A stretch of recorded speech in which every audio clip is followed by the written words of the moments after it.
Vamos aqui.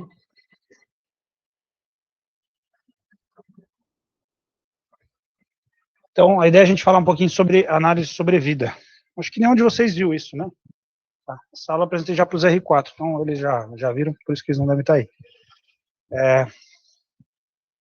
Onde que vocês podem ter uma ideia, coisas feitas para intensivistas terem uma noção sobre isso. Um é o que eu mandei hoje no grupinho para vocês, essa revisão estatística 12. Tá, ele fala um pouquinho, ele é bem sucinto, né? Tá bom? E o outro é esse aqui que saiu no Chest, que traz uma ideia também sobre como reportar a análise de sobrevida. Tá bom? A ideia, então, qual é a gente entender algumas coisas, alguns conceitos relacionados à análise de sobrevida. De novo, não é para saber estatística, não é saber rodar análise estatística, é apresentar qual que é a ideia por trás da análise de sobrevida, né? Tá bom? Então, esse aqui é o primeiro ponto. Análise de sobrevida, o desfecho vai ser um desfecho categórico, tá? Ela tem esse nome porque originalmente ela foi feita para estudos com câncer, em que o objetivo era ver a sobrevida do paciente com câncer, sobrevida em termos de morte mesmo. Mas esse conceito análise de sobrevida não é só para morte, é qualquer desfecho categórico que você queira ver. Então, ter uma infecção, evoluir com PAV, evoluir com qualquer coisa, é isso. E aí, o que a análise de sobrevida ela incorpora na análise estatística dela? Ela incorpora o tempo. A gente comentou isso semana passada. Então, por exemplo, se eu fosse analisar um estudo, o estudo começou aqui, terminou aqui, e saber se os pacientes tinham o evento aqui ou não, já tinham tido aquele evento ou não, então eu ia ter aqui, esse paciente teve evento, esse aqui teve evento, certo? E eu ia comparar, 2 tiveram evento e 3 não tiveram. É o que eu ia ter de resultado desses 5 pacientes. Na análise de sobrevida, eu levo em conta o tempo. Então, olha que interessante, eu sei que esse paciente aqui, ele entrou no estudo aqui, e ele teve o evento nesse momento no tempo. Esse aqui entrou aqui, teve o evento nesse momento do tempo. Esse entrou aqui, e ele foi ter o evento, mas foi depois. Só que esse tempo todo aqui, ele vai contar no denominador, digamos que seja 90 dias. Ele vai contar 90 dias que ele ficou em risco, e nesses 90 dias ele não teve o evento, tá? Esse aqui, por exemplo, digamos que seja 80 dias. Ele ficou 80 dias em risco e teve o evento. Então ele conta 80 dias no denominador. Esse aqui conta 70, tá? E assim por diante. Então, essa é a ideia da análise de sobrevida, tá? Então, a gente não vai analisar só se teve ou não teve evento, eu vou ver o tempo até ter o evento, tá? Então, eu vou ter que modelar o tempo. O segundo conceito que é fundamental é do censuramento, que é o paciente que perde segmento, ou por algum motivo ele já estava em risco e entrou no estudo depois, então, tem várias coisas relacionadas a isso, tá? Então, vamos tentar, isso vocês já aprenderam isso na faculdade, quando vocês tiveram princípios aí de estatística, mas o que é o censuramento? Então, se o paciente teve evento, ele vai ser automaticamente censurado, tá? Ele vai sair do grupo de risco, tá?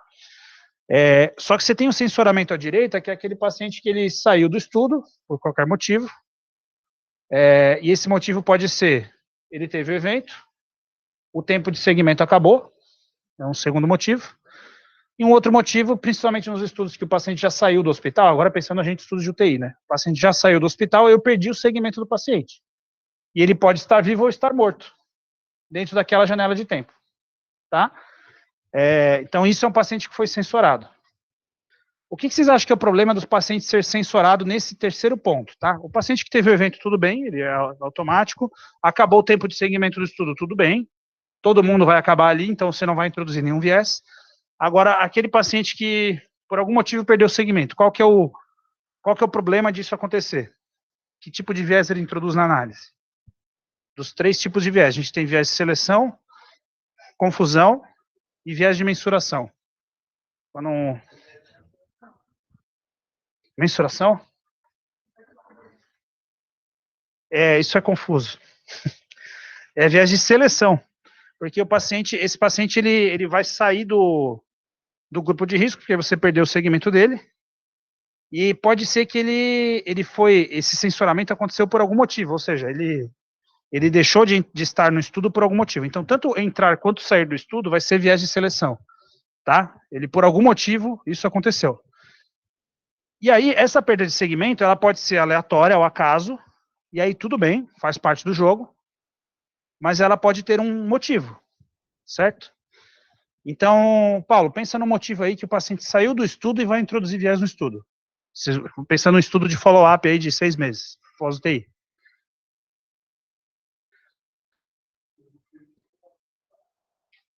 Não, tudo bem, a alta hospitalar ele teve, mas que tipo de perda de segmento é informativa, ou seja, ela introduz viés no estudo?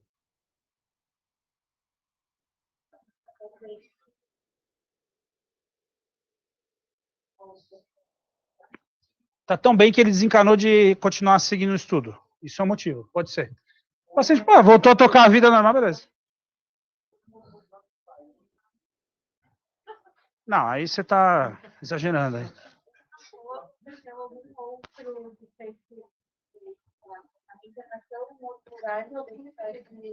Perfeito. Então, isso é muito importante. Então, a tendência geralmente é essa. O paciente que perde segmento, ele está tão ruim que ele não consegue vir no segmento. O paciente já aceitou participar do estudo, né? E aí você perde segmento por isso. Então, sempre que você vai fazer esse segmento de longo prazo, você tem que, já a priori, né, no seu desenho, pensar o que você vai fazer com a galera que está querendo fugir da raia do estudo, né? Porque isso introduz muito viés, no viés de seleção, né? Então, especialmente os casos mais graves, tá?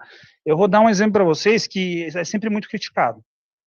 O estudo do CRES, do Despertar Diário, lá de 2001, ele mostrou lá que o paciente saia mais rápido da UTI, tendência à redução de mortalidade, mas não foi significante, aquela coisa toda.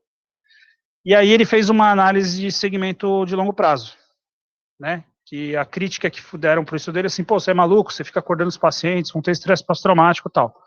Aí ele seguiu uma proporção dos pacientes, e foi o contrário, na verdade. Quem teve mais estresse pós-traumático foi o grupo que ficou mais sedado, não o grupo diário. Só que ele perdeu, se eu não me engano, em torno de 50% dos sobreviventes. Entendeu? Então, esse 50% pode ser que era justamente a galera que teve estresse pós-traumático e que não queria mais nem saber de falar de UTI. Entendeu? Então, isso pode introduzir um viés importante. Então, quando você tem uma perda de segmento muito grande, o risco de ter introduzir viés na análise é grande, tá? E não tem muito como você corrigir para isso, tá? Não tem muito como você corrigir. Uma forma de corrigir, a gente já falou, que é você fazer o IPW, ponderar pelo inverso da probabilidade, e aí esse paciente que saiu, você dá um peso maior para ele até o tempo que ele estava, e quem continuou na análise, você dá um peso menor. Você pode fazer isso, tá?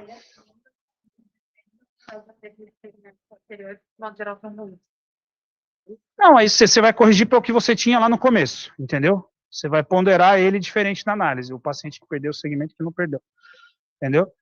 Mas mesmo assim, se você objetivo era ver qualidade de vida em 6 meses, você não mediu qualidade de vida, não mediu, acabou, tá fora, não tem o que fazer, entendeu?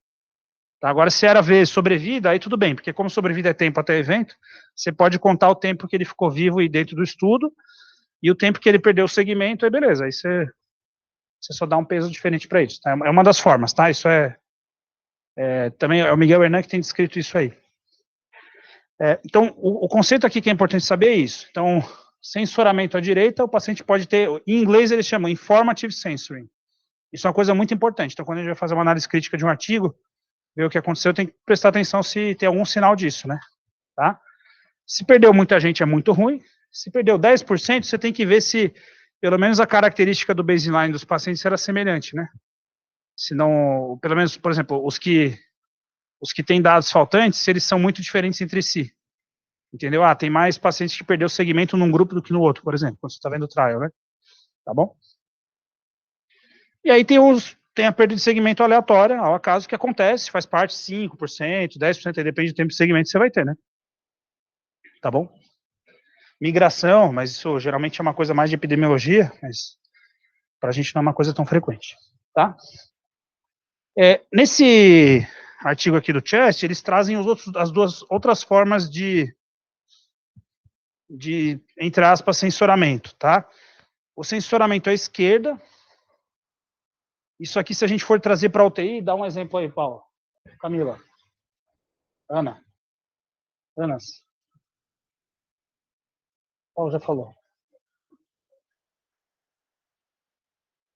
Quando que a gente começa a estudar o paciente na maioria dos estudos de UTI? No início da doença crítica ou no início da internação da UTI? No início da internação da UTI. Então, se você tem um delay entre o paciente ficar grave e internar na UTI, você introduz um viés, certo? Tá? Que seria esse censuramento à esquerda, porque ele já começou a estar em risco dos desfechos da doença crítica antes de começar o estudo, certo? E você não vai contar isso aqui na análise de sobrevida dele. Tá? Isso aqui a gente tem um outro nome na terapia intensiva. A Larissa conhece bem que ela está tentando resolver esse problema aí. O que é, Larissa? É o tempo imortal. Porque esse paciente ele ficou imortal aqui esses dias e ele chegou na UTI. E aquele que ficou fora da UTI ficou tão grave que morreu em 48 horas porque não teve acesso à UTI. Esse não vai nem entrar no estudo, tá? Mas o principal conceito desse mortal time bias é que é um tempo que o paciente ele pode contar ou não contar no estudo, mas foi um tempo que ele ficou imortal para ele conseguir entrar no estudo. É basicamente isso. Tá? O mais comum é esse tempo contar, tá bom? Então, um exemplo, por exemplo, quando você vai comparar paciente que foi entubado, tudo que compara precoce tardio tem esse risco na UTI. Intubação precoce tardia, diálise precoce tardia, seja lá o que for. O paciente que fez tardio, geralmente, se você botar no denominador o tempo que ele ficou antes de ele estar na estratégia tardia, entendeu? Esse tempo todo ele ficou imortal, porque senão ele não conseguiria chegar na estratégia tardia. Certo? Tá? Então, mas a direção desse viés é bem difícil às vezes de você determinar, entendeu? O importante é que os pesquisadores, no desenho e na análise do estudo, eles tenham levado isso em consideração para tirar esse viés da frente. Entendeu? Senão você sempre vai poder ser sujeito a esse viés na prática. Fala. Tá bom.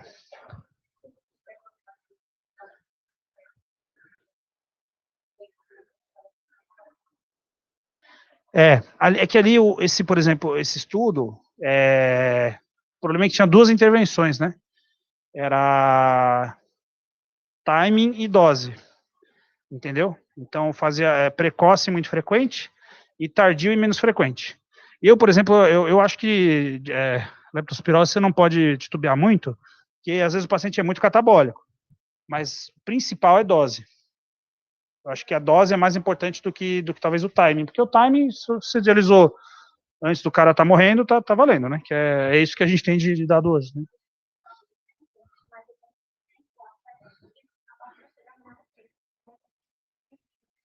Exato, exato. Então, aí você, enfim.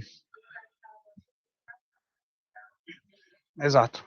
E fora assim, estudos antes e depois tem toda uma, esse estudo era antes e depois, né? Então, estudos antes e depois tem toda uma questão de, às vezes antes não tinha um bom nefrologista, ou depois era um bom nefrologista que dialisava bem, o paciente, entendeu? Ficava mais em cima. Então, às vezes mudou a prática do serviço e mudou as pessoas, entendeu? Então, sempre é sujeito a esse tipo de viés. Você pega uma coisa que era muito ruim, aí você melhora, só que você fez uma intervenção, entre aspas, que você acredita, e você atribui a intervenção, e não a melhoria do serviço como um todo, né? Tá? Isso é.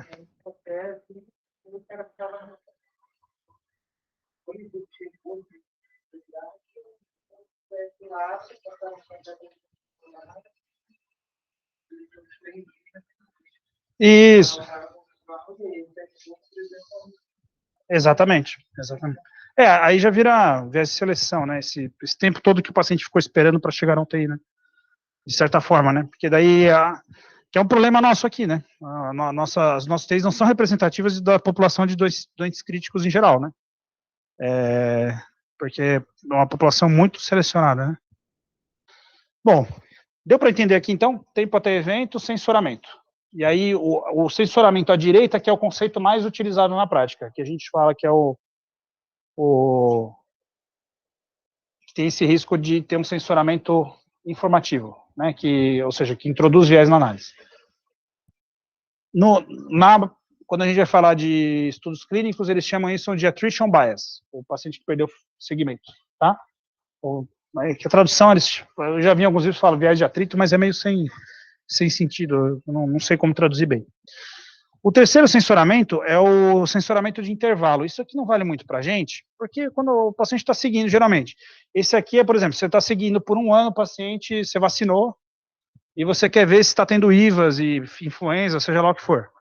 E aí, se o paciente ele perdeu uma consulta e naquela época ele teve uma gripe, você vai perder esse evento, entendeu? Só que ele continuou depois no estudo. Só que você teve um tempo que ele perdeu acompanhamento, e aí com isso você vai perder esse evento no estudo. Tá bom?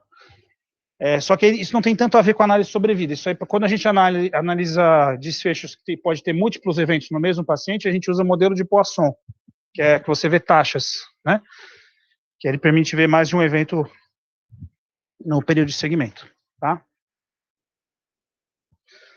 Bom, então agora vamos para o próximo passo. Quando vai fazer análise de sobrevida, a gente tem alguns métodos, vou falar do log rank e tal, mas isso aqui é o princípio de tudo. Que aí a ideia é vocês tentarem entender como funciona usando essa tabela aqui. Então aqui está em meses, eu peguei desse livro aqui, se alguém quiser estudar estatística para valer, esse livro é referência em todo lugar, da Kirkwood e do Jonathan Stern, tá? Que são bioestatísticos lá ingleses. Então, aqui eles botaram o tempo de segmento em meses, tá? Vai de 1 até 18, tá?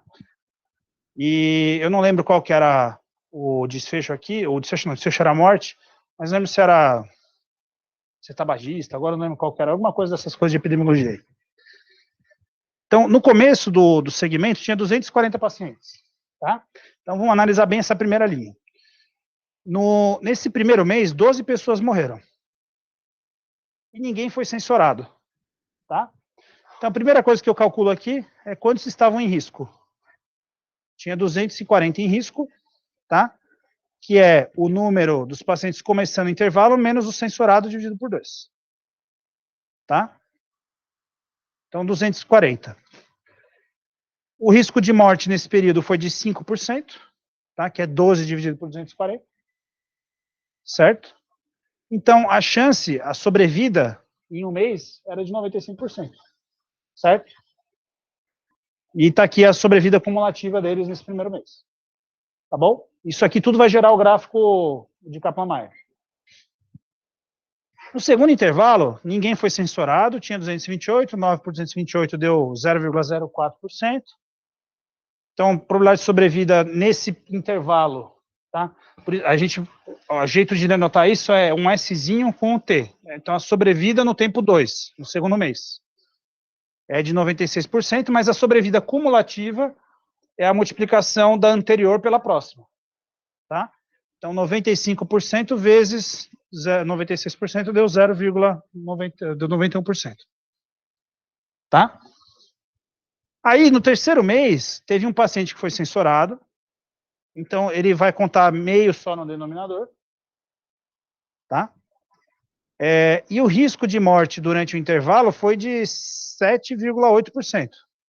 Sobrevida nesse intervalo, 92%. Tá? E a sobrevida acumulativa, olha como ela deu um degrau aqui. Então, até 3 meses, a sobrevida já está em 84%. A sobrevida em 3 meses é 84%. Mas a sobrevida no mês 3 continuou sendo em torno ali dos 90 e poucos por cento. Tá? E aí, assim, a gente vai. Então, tem paciente que foi censurado, tem paciente que teve evento, tem paciente que estava em risco. Certo? O que acontece? Conforme o segmento vai indo, você espera que mais pessoas morram, muitas vezes, né? Dependendo do que você está vendo, né? Porque as pessoas vão morrendo com o tempo.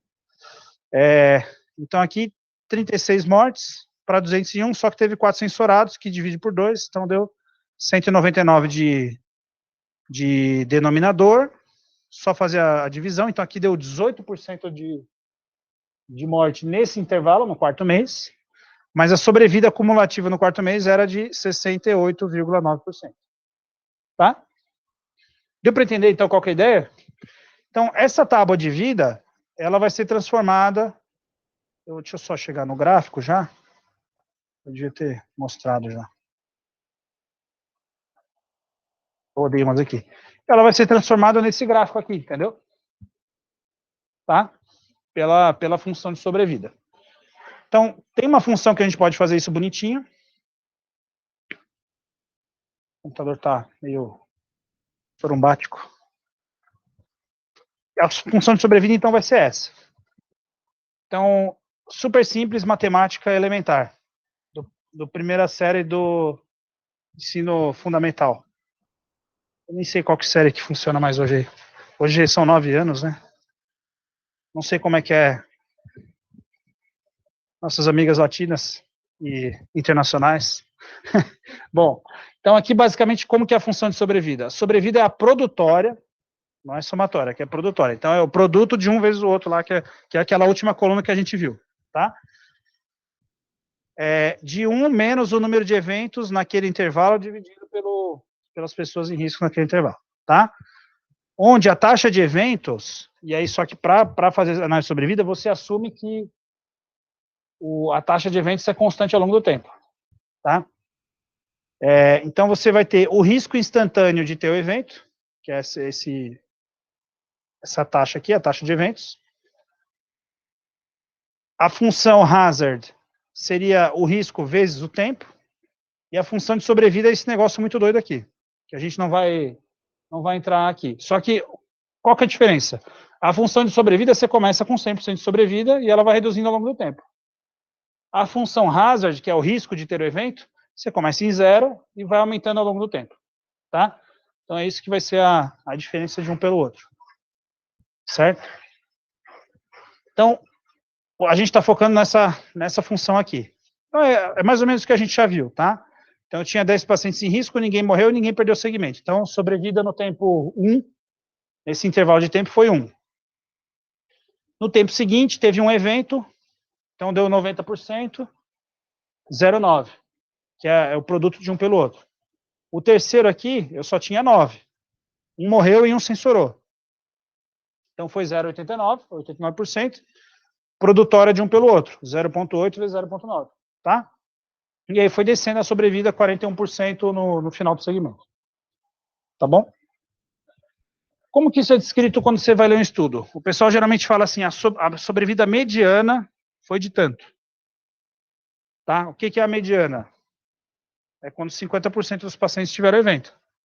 Então você vai ver assim, a sobrevida mediana do grupo intervenção foi de 12 meses.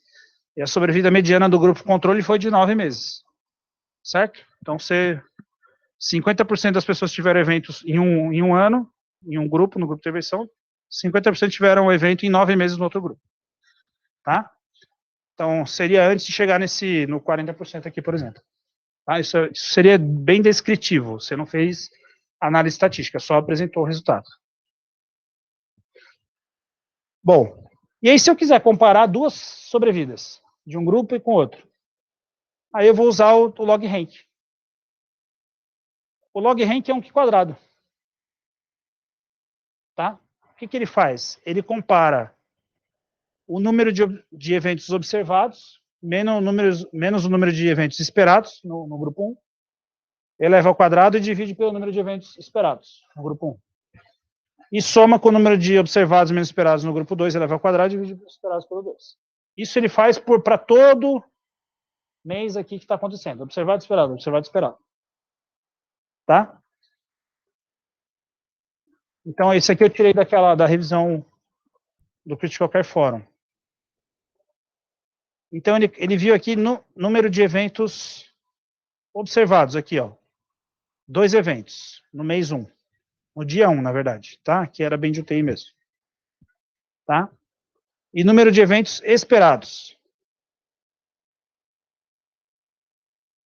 1,07. Tá? E ele vai comparar observado e esperado, igual ao teste quadrado. Quando a gente compara as 4 caselas, você compara observado e esperado, só que aqui ele vai fazer para cada uma dos dias ou dos meses que você está fazendo essa análise. Disso vai sair um valor que você vai comparar com o Q quadrado, que é a distribuição Q quadrado, e aí você vai ter o resultado do log rank. Tá bom? Então é um teste bem simples de fazer, assim, dá muito mais trabalho do que você fazer um Q quadrado na mão, que é mais simples. Aqui ele vai ter que fazer a cada momento do segmento do paciente, tá bom? Até aqui tudo bem? Demais? O esperado, vamos lá, deixa eu pegar aqui se eu consigo explicar a partir daqui. Aqui eram 2 grupos com 15, se eu não me engano.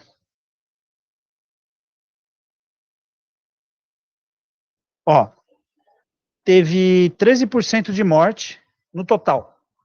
O esperado é o total, tá? E aí você vai comparar os 2 grupos em relação ao total daquele momento. Entendeu? Então, teve 2 mortes nos 15 que estavam seguindo. Tá? Certo? Então, o esperado seria 13%. Tá? Para os 2 grupos. Só que tinha 8 do grupo 2 que estavam seguindo, aí você calcula aqui o esperado, ó, 1,07. Exatamente. Tá? E aí ele faz isso momento a momento. Então, vai ser o esperado. O observado é quantos eventos efetivamente aconteceram. Então, vamos ver aqui no grupo 2. 2, 3, 4, 5, 6 eventos. Então, vai ser 6 menos 2,92, que seria o esperado. Tá bom? Isso no grupo 2. Eleva ao quadrado e divide pelos esperados. Tá bom? E aí você soma a mesma coisa para o lado do outro grupo, que era o grupo 1.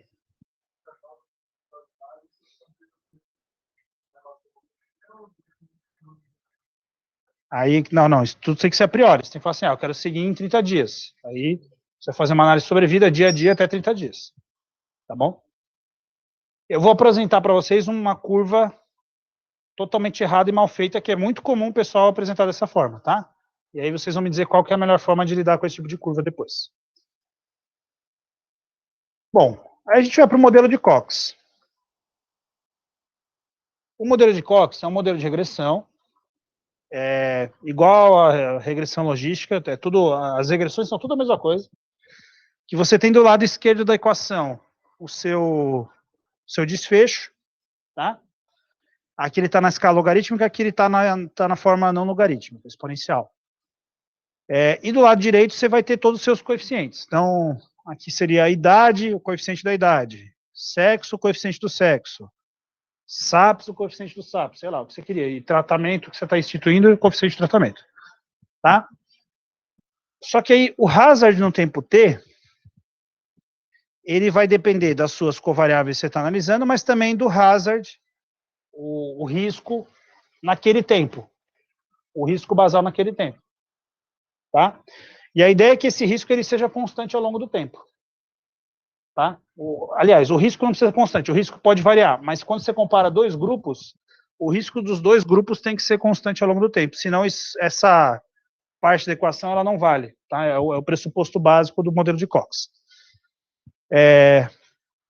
Quando a gente trabalha com logaritmo, se eu transferisse esse log para cá, ia ficar log de um menos o log do outro, e na verdade é o log do hazard dividido pelo hazard no tempo t, dividido pelo hazard basal no tempo t.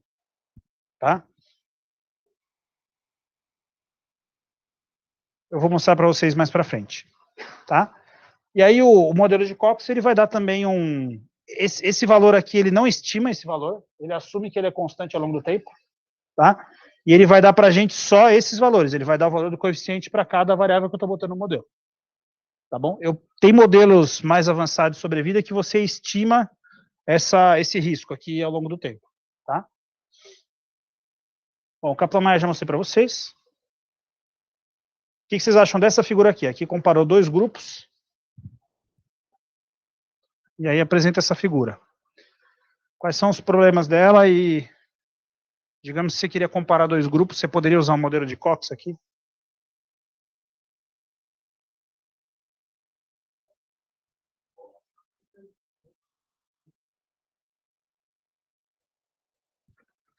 O principal ponto aqui é que as curvas se cruzam. Quando a curva cruza, é porque em alguns momentos um grupo está morrendo mais, em alguns momentos um grupo está morrendo menos. Então, se eu fosse escrever no quadro aqui, se eu fosse plotar só o risco de ter o evento naquele momento. Seria uma figura meio doida assim, ó. Tá, então aqui é o hazard no tempo t. E aqui é o tempo. Seria, no começo, o hazard é alto, né?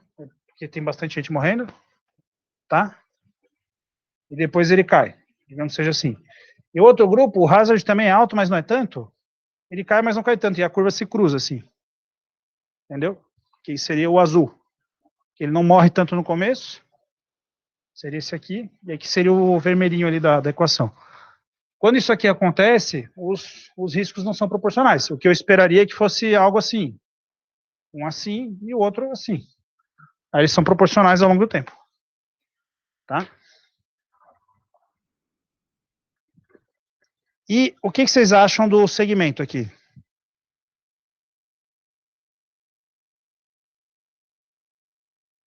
Vocês já devem ter visto curva de sobrevida assim.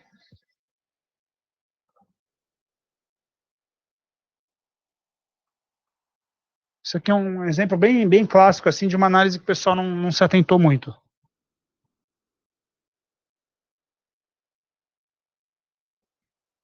Ana Laura,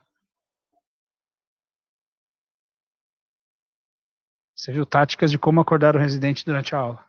De estatística, né?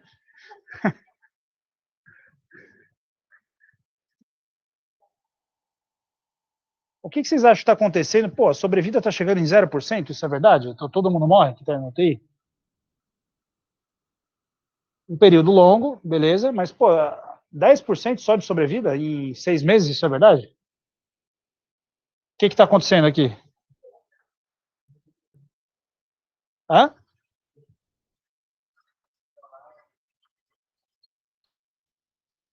Isso aqui acontece se você segue o paciente só até a alta hospitalar. E aí, quem foi tendo alta, ele sai do risco,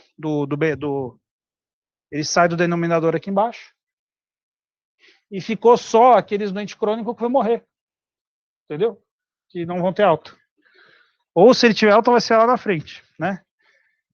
Então, isso aqui é uma análise mal feita. Você tem que pensar assim, como que você vai lidar com esse paciente que teve alta hospitalar? Entendeu? Você pode só censurar, tudo bem, mas aí você não pode fazer segmento de 6 meses, porque a maioria dos pacientes tem alta em um mês, né? Então, aí você censora em 30 dias. Aí vai dar para você seguir até aqui, mais ou menos, para ter uma análise razoável, tá? Porque você já está abaixo da mediana aqui, né? Certo? Uma outra forma, você pode assumir que quem foi de alta, todo mundo sobreviveu. É um pressuposto forte, é um assumption forte, mas você pode assumir. Mas a gente sabe que existe uma mortalidade pós-alta. Mas isso talvez seja melhor do que assumir que não está mais em risco de ter nada, né? Entendeu? Mas é por isso que geralmente a gente vai ter que cortar aqui em 30 dias ou em 90. Ou o ideal seria você realmente ver se o paciente, se você quer fazer uma sobrevida de 90 dias, que você acompanhe o paciente por 90 dias. Tá? E aí liga para ele, sei lá, você tem que fazer alguma coisa para dizer como que ele estava no 90º dia. Certo?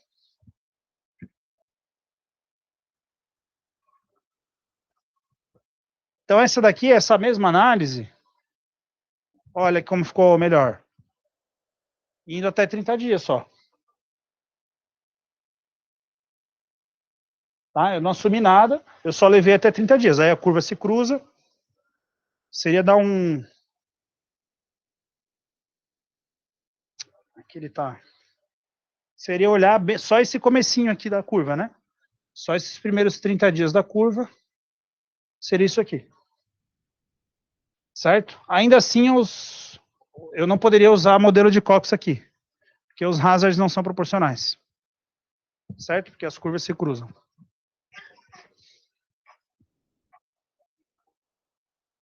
Ah?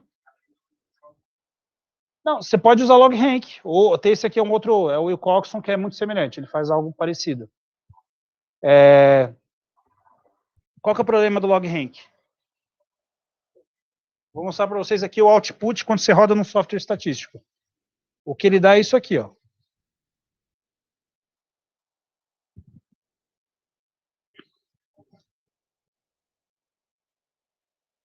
Que resultado que ele está dando? Ele está dando alguma estimativa de efeito ou ele só está dando a regra de decisão, o valor de P? Só dá o valor de P. Então, o log rank e o Wilcox são um grande problema. O Wilcox é outra forma de analisar também, tá? Isso, só entender o princípio, ele vai comparar o observado e esperado, a mesma coisa. O problema é que ele não dá uma estimativa de efeito. Você não consegue falar o risco é não sei quantos por cento maior ou menor ou igual. Ele só fala assim, essas curvas de sobrevida não são diferentes entre si. Porque, no caso aqui, o P deu 0,85. Tá bom? Mas ele não te dá uma estimativa de efeito. Por isso que, geralmente, quando faz a análise de sobrevida, você apresenta o Kaplan-Meier e o pessoal apresenta um hazard ratio usando o modelo de Cox, para te dar uma medida de efeito do risco, comparando os dois grupos naquele estudo, certo? Tá? Que é o caso aqui. Então, rodei o modelo de Cox, mesmo sabendo que eu não poderia, tá?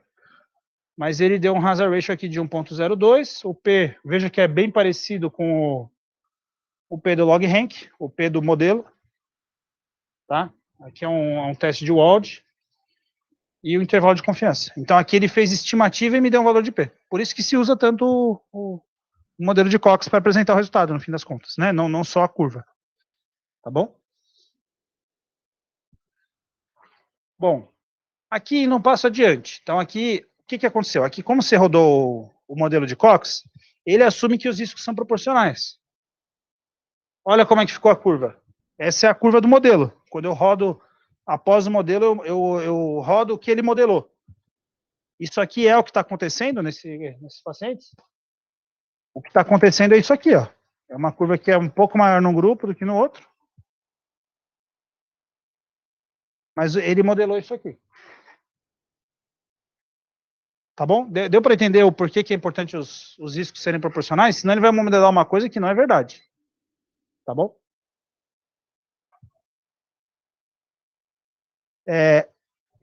Aqui, eu nem lembro de onde que eu tirei isso aqui.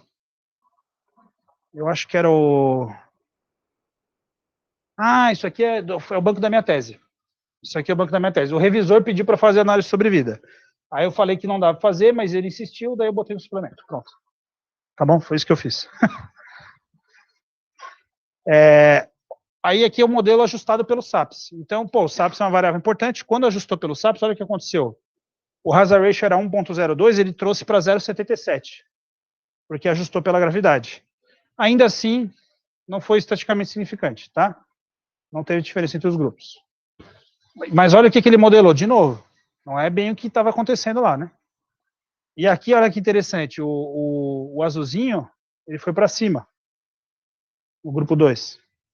E provavelmente eles eram mais graves do que o vermelhinho. Tá?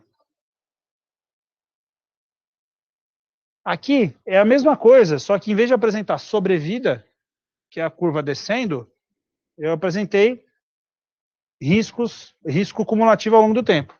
Então, começa próximo de zero e vai abrindo ao longo do tempo. Tá bom? E aí, aqui, uma coisa além. Um dos jeitos de eu lidar, se eu quiser fazer análise de sobrevida, num banco de dados aqui, vocês pegam um banco de dados de qualquer UTI, e você quiser fazer análise de sobrevida sem ter feito o segmento pós-alta, você pode considerar que ter alta hospitalar compete com risco de morte, porque se o paciente teve alta, ele não pode mais morrer. Certo? E aí você faz uma análise levando isso em conta, que é uma análise de risco competitivo. Isso não é o mais comum. O mais comum é o paciente não poder ter infecção porque ele morreu. Essa é a análise mais comum na prática. Quando eu vou estudar PAV, infecção de corrente sanguínea, quem já morreu não pode infectar, né? E aí ele sai do grupo de risco. Aí você tem que levar isso em conta. Então, olha aqui que interessante. Aqui ele deu um resultado significante. Então, aumenta o risco de morte quando eu levo em conta o paciente ter tido alta. Tá? E aí a curva ficou assim. A incidência acumulativa de morte maior no grupo 2 do que no grupo 1. Tá bom? De novo, tá furado porque a curva de sobrevida inicial, que é o que efetivamente aconteceu, não está bem representada por esse modelo, né? Tá bom? Porque os riscos, eles se cruzam. E aqui, quando ajustou pelo SAPS, olha como mudou a estimativa pontual, foi para 0,97 em vez de 0,77, né? Tá? Certo? E aí a curva ficou assim. A curva, entre aspas, ajustada pelo SAPS. Muito avançado isso aqui ou deu para ter uma ideia geral, assim? A ideia era ter uma ideia geral do que acontece se você, tipo, você bota lá no software e aí você roda o negócio sem pensar no tempo de segmento. Ele vai dar essas curvas meio estranhas aí. E volta e meia vocês vão ver isso sendo apresentado em estudos observacionais. Tudo trial não, porque trial tem toda uma preocupação em manter o segmento, né? Mas nos estudos observacionais é muito comum. Tá bom? E o risco competitivo a gente já discutiu várias vezes, isso é importante na terapia intensiva, porque é frequente você ter essa questão de o paciente não poder ter o evento porque ele já teve um outro que impede que ele tenha aquele evento novamente, né? Tá? Bom, aquilo que eu vi na curva de sobrevida, eu posso fazer uns gráficos para testar se os riscos são proporcionais. Então, esse aqui é um gráfico clássico, todo software estatístico permite fazer isso, que é o log-log plot. Eu ploto no eixo X o log do tempo de análise, e no eixo Y a negativa do log da negativa do log da probabilidade de sobrevida. Chama log-log plot, tá? Não importa o resultado, tá? O que você quer ver é se eles são paralelos, só isso. E log, quando é soma dois logs, na verdade é o produto dentro do parênteses do log, aquela coisa, né? Então, é a mesma coisa que a gente viu lá. Eu posso rodar isso aqui, mas na curva de sobrevida que apresentaram no texto, eu já tenho uma ideia disso, né? Que elas se cruzam, né? A probabilidade de sobrevida, ela vai se cruzar ao longo do tempo de análise aqui, tá? Isso aqui eu posso fazer quando as variáveis são categóricas. Quando elas são quantitativas contínuas, os SAPs, por exemplo, aqui é o grupo de tratamento, né? Aí eu não posso. Aí eu faço os resíduos de Schoenfeld, que vocês já ouviram falar. Vocês vão ler isso quando eles apresentarem sobre isso. Nós avaliamos o Proportional Hazard Assumption, fazendo log-log plot e fazendo os resíduos de Schoenfeld, que é isso aqui. Que você tem no eixo X o tempo, e no eixo Y, e no eixo Y, você tem o resíduo daquele grupo. Resíduo, lembrar que é o que você modelou, menos o que seria o esperado na linha que você traçou, vamos dizer assim, né? Então, lá da regressão linear, é a mesma coisa. Então, ele joga para um lado e para o outro, e você espera que esse resíduo seja proporcional próximo dessa reta. Difícil de dizer, né? Mas está mais ou menos parecido, né? Quando rodou o teste lá, ele disse que não. Tá bom? Principalmente esse aqui, né? Esse aqui tá meio estranho. Né? Tem mais coisa para lá do que para cá, né? Tá, então esse resíduo aqui não é muito parecido. O que a gente espera é que seja uma nuvenzinha meio semelhante aqui, assim, tá? Ao redor dessa reta.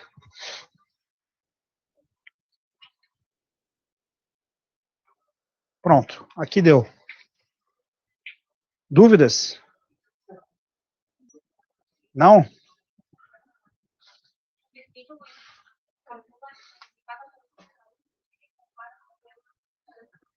Ele compara o que você modelou, tá? Que seria a probabilidade de ter o desfecho baseado no modelo estatístico, que é o modelo de Cox, com o que efetivamente aconteceu para aquele paciente. Então, digamos que o modelo falou que, não, foi 80% a chance, mas ele morreu, então ele tem uma diferença de 20%. Entendeu? Seria mais ou menos isso. Eu vou parar de gravar, mas a gente continua falando aí.